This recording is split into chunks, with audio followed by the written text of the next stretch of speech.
So I have a question. Did you all know, how do you feel about the Ohio State defensive coordinator winning the championship and then jumping ship and going to a team and their conference, Penn State, to be their defensive coordinator? How do we feel about that? Do we have any thoughts about that? What do we think? Where's the loyalty? It used to be honor amongst thieves. And here's what I'm telling people. This is one thing I always say.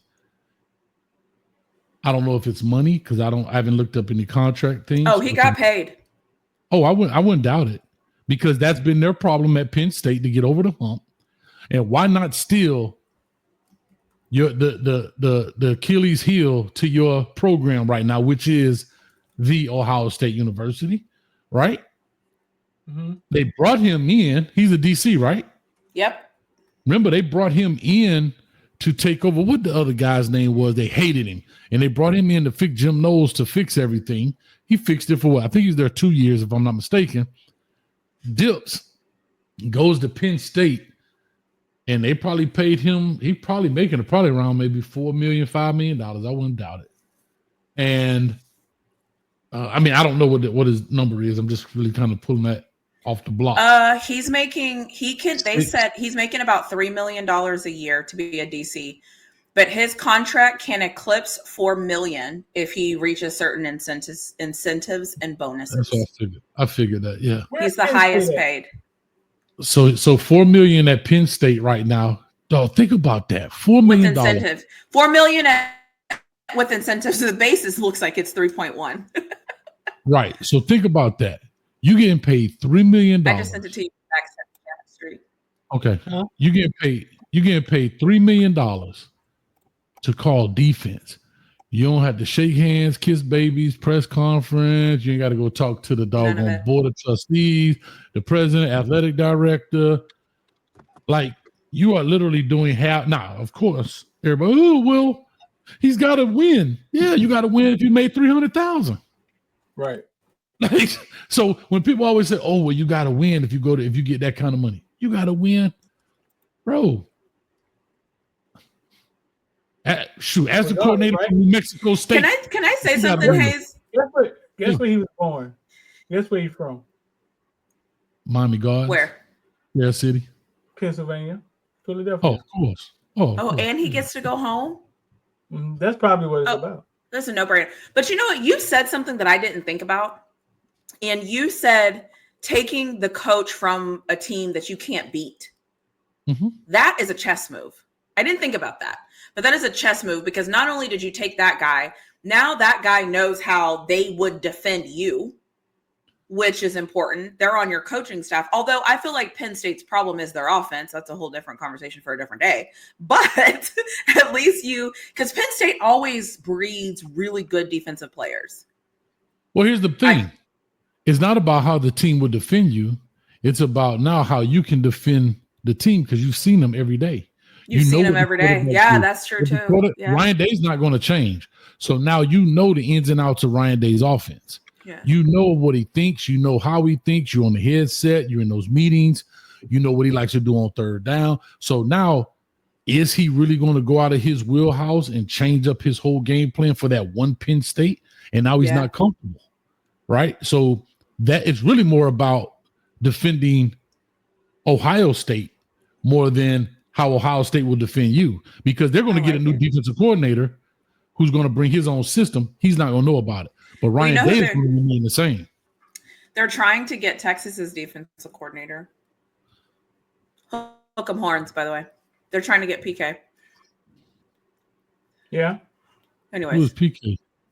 PK Texas's Kirkland? defensive coordinator. Oh.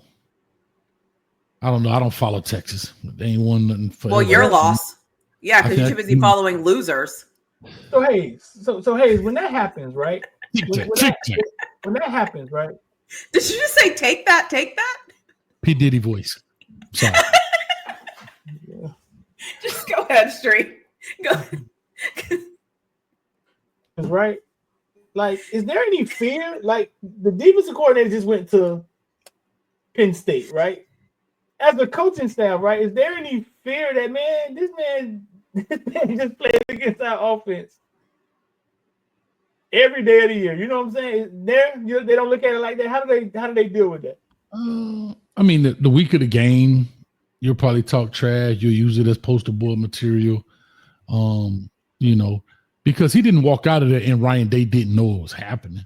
No. Right? What I'm saying is he knows who Jeremiah is. He knows who Mecca is. He knows who Brandon Ennis is. Like he knows these guys. Like he knows when against them in practice every day. That's what I'm saying. Is there any fear to face him? Like, no, because they're still saying, yeah, coach, you know who I am, but you don't have nobody to cover me. Okay. Like, yeah, because how do you cover Jeremiah Smith? What's the plan? There's no answer for that. What's that plan? How is that going to work exactly? And what else happens is to your point about the chess move, which is a great way to term it, is not see. We know who's there, but he knows the ends of who's coming up. Right. Travion Henderson is out. Krishan Junkins is gone. You got Emeka Ibuka, I think, may be leaving. So he has the inner workings of what the Brandon Ennis is really. What is he really capable of since he's been there?